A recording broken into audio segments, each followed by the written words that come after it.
সুপ্রভাত, শুভ মহালয়া জানাই সকলকে। আজ মহালয়া। আমাদের প্ল্যান অন্য কিছুই ছিল কালকে থেকে, ভাবিনি সকালবেলা এরকম বৃষ্টি হবে।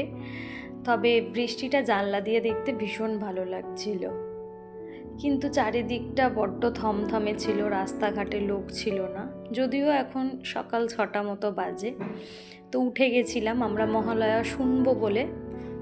তো সেইভাবে পুরোটা শোনা হয়নি, একটু শুনে তারপরে আমরা রেডি হতে চলে যাচ্ছি। কারণ আমরা আজকে প্ল্যান করলাম হঠাৎ করে বৃষ্টি দেখে যে আমরা যাব নিস্তারিণী কালীবাড়িতে পুজো দিতে।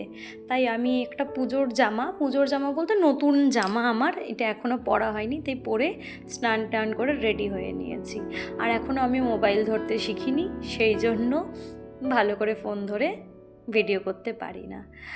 যাচ্ছি, এই রাস্তাঘাট সমস্ত জল জমে গেছে, পাড়ার রাস্তা। তাও দেখছি রাস্তায় বেরিয়ে দেখছি কিন্তু দোকানপাট খুলেছে।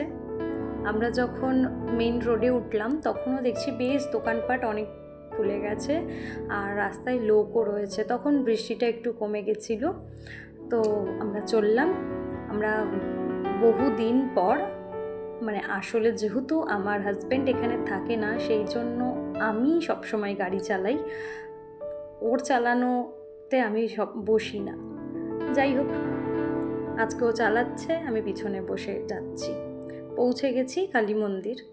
অনেক লোক ছিল। এই মন্দিরের ভিতরে প্রচুর দোকান আছে, যেরকম ঠাকুরের জিনিসপত্র পাওয়া যায়, বাচ্চাদের খেলনা পাওয়া যায়, খাওয়ারের দোকান আছে, ঘর সাজানোর জিনিস আছে, শাখার দোকান আছে, অনেক পুজোর সামগ্রীর সমস্ত দোকানই এখানে পাওয়া যায়। তো ভিড় ঠেলতে ঠেলতে আমরা পুজোর ডালা কিনে পৌঁছে গেলাম হচ্ছে মন্দিরের ভেতরে। কিন্তু বাইরে আসতে হয়েছিল একটু গঙ্গা জল নেওয়ার জন্য, কিন্তু দেখলাম গঙ্গায় ঘাটে যেতে দিচ্ছে না, কারণ বান আসবে, তাই পুলিশের কড়া রেস্ট্রিকশন ছিল। তারপরে আমরা লাইনে দাঁড়িয়ে পড়লাম, পুজোর লাইনে। প্রচুর লাইন ছিল এখানে, বেশিরভাগ মানুষই গঙ্গায় তর্পণ করে তারপরেই পুজো দিতে এসছে। যাই হোক, লাইনের মধ্যে আমরাও দাঁড়িয়ে পড়লাম। পুজো দেওয়া হয়ে গেছে আমার, কিন্তু আমি বললাম একটু মায়ের ভিডিওটা করে দিতে, সেই জন্য ভিড় ঠেলে ও গেল ঠাকুরের একটু ভিডিও নিতে। যাই হোক, দর্শন পেলাম। আমি এখানে বাইরে দাঁড়িয়ে রয়েছি, তোমরা দেখতেই পাচ্ছ চারিদিকটা কত ভিড়। তারপরে আমি যখন ফিরছি তখন আমি বললাম আমাকে একটু ভিডিও করে দাও, আমি সিঁড়ি থেকে নামছি। তো ভিডিওটা করে দিল, আমি খুব আনন্দ পেলাম, কিন্তু সেই কথা বলতে বলতেই নামছি। যাই হোক, তারপর আমার মনে পড়লো যে আমি শাখা পরবো, হঠাৎ ইচ্ছে হলো, মনে না ইচ্ছে হলো। তো আমি আমার হাতে যে শাখা পলাগুলো ছিল সেগুলো ওই দাদাকে বললাম আমাকে খুলে দিয়ে একটা শাখা পলা আমি পছন্দ করলাম, একটু মোটা, তো পরে দিল। আর আজকের দিনটাও শুভ, মায়ের আগমনের দিন, তো সেই জন্য আমি শাখা পলা নতুন পরে নিলাম।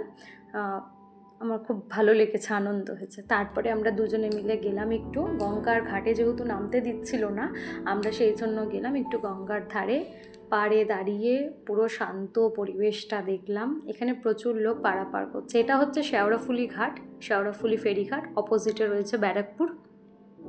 তো আমরা একটু এখানে দাঁড়ালাম, দাঁড়িয়ে ভিডিও করলাম, কয়েকটা ছবিও তুলেছি, সেগুলো পরে দেব। তারপরে চা খেলাম।